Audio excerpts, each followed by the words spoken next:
कोई ज्ञानी पुरुष तो था नहीं कि बहुत बड़ा संत महात्मा था। कौन था वो? एक राजा था, राजकुमार था। राजकुमारों का सारा ध्यान राजपाट में और युद्ध कौशल सीखने में ही होता है। उनका सारा ध्यान युद्ध में होता है, जीतने में होता है कि मैं जीतूं। तो एक राजा को, एक राजकुमार को, जैसे आज के टाइम में किसी राजनेता को, पॉलिटिशियन को तुम आत्मज्ञान देने लगोगे तो उबासी मार के सो जाएगा वो। इसलिए शुरू में ही आत्मज्ञान दिया गया अर्जुन को, जो कि सार था गीता का।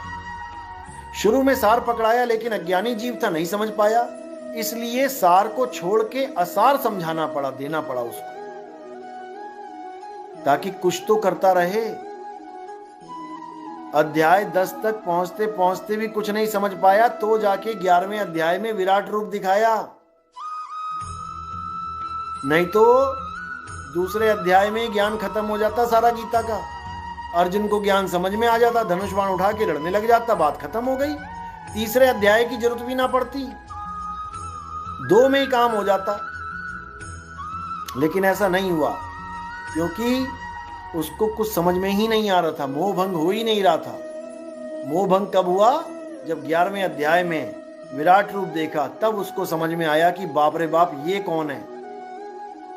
ये कृष्ण तो नहीं है, ये तो कुछ और ही है। जैसे तुम्हारे पिताजी तुम्हारे सामने 1000 हाथ वाले, हजारों सिर वाले बन के खड़े हो जाए तो तुम उनको पिताजी थोड़ी नहीं कहोगे। पापा जी, तुम डर के मारे तुम्हारे होश उड़ जाएंगे। तुम कहोगे भाई तू कौन है? मैं तो तुझे पापा समझता रहा आज तक। वही हाल अर्जुन का हुआ कि मुझे माफ कर दो, मैं आपको हे कृष्ण, हे वासुदेव, हे मित्र कहता रहा आज तक, मुझे माफ कर दो। आप कृष्ण नहीं हो, आप वासुदेव नहीं हो। माफी मांगनी पड़ी उनको कृष्ण समझने की। और तुम लोग सोच रहे हो हरे कृष्णा करके बहुत महान काम कर रहे हो। अरे वो कृष्ण नहीं है, समझ लो।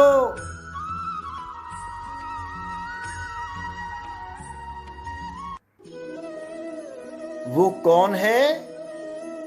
जब भेदी गुरु जीवन में आता है तब समझ में आता है कि वो कृष्ण है या अलख निरंजन है। तब समझ में आता है। देव निरंजन सकल शरीरा, तामे भ्रम भ्रम रहल कबीरा। समझे? अध्याय नंबर मैं अभी बताता हूं आपको कौन से अध्याय में है ये। ओके, तो अध्याय 11 का 40वां और 41वां श्लोक पढ़ोगे तो उसमें क्या है कि मैं अज्ञानतावश, यानी ज्ञान के अभाव में, मैं आपको हे कृष्ण, हे यादव, हे मित्र, हे सखा बोलता रहा। मेरे इस जघन्य अपराध को क्षमा कर दें। समझे? ये लिखा है कि मैं आपको हे कृष्ण, हे बंधु, हे सखा, हे यादव बोलता रहा, हे यादव बोलता रहा। आप कृष्ण नहीं हो।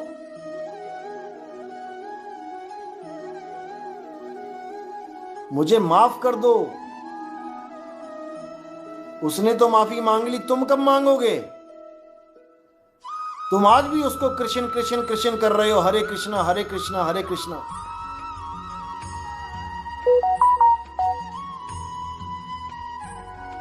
तुम्हें भी माफी मांग के उसको निरंजन मान लेना चाहिए, समझ लेना चाहिए उसको।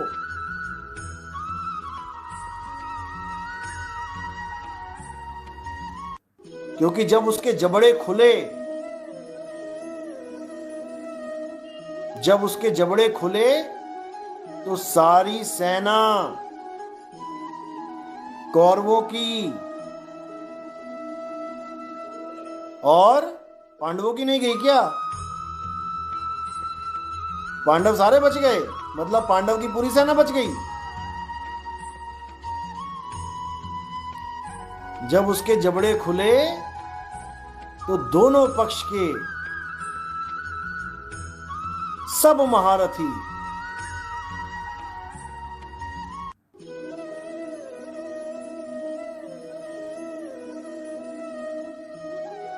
उसके मुंह में चले गए। और अर्जुन देख रहा है खड़ा होके।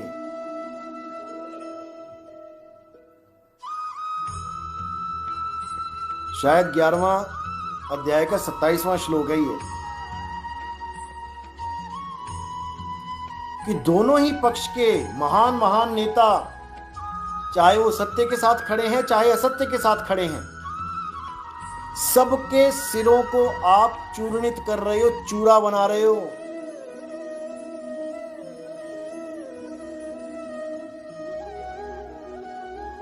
सारे मुंह में गए, सारे A to Z। केवल कौन बचे? 5 लोग बचे, वो भी कुछ समय के लिए। पांडव बचे कुछ समय के लिए, जब तक वो हिमालय पे नहीं पहुंच गए। और हिमालय पे पहुंचे तो उनको भी खत्म कर दिया गया।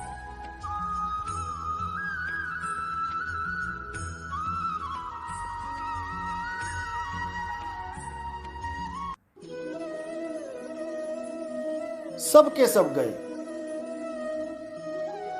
चाहे कोई पापी हो चाहे कोई पुण्यकर्मी हो, दोनों मारे जाते हैं। पाप पुण्य ये दोनों बेड़ी, एक लोहे एक कंचन केरी। बस ये समझ लो। अब बचना है इससे तो पाप और पुण्य दोनों से बचना पड़ेगा।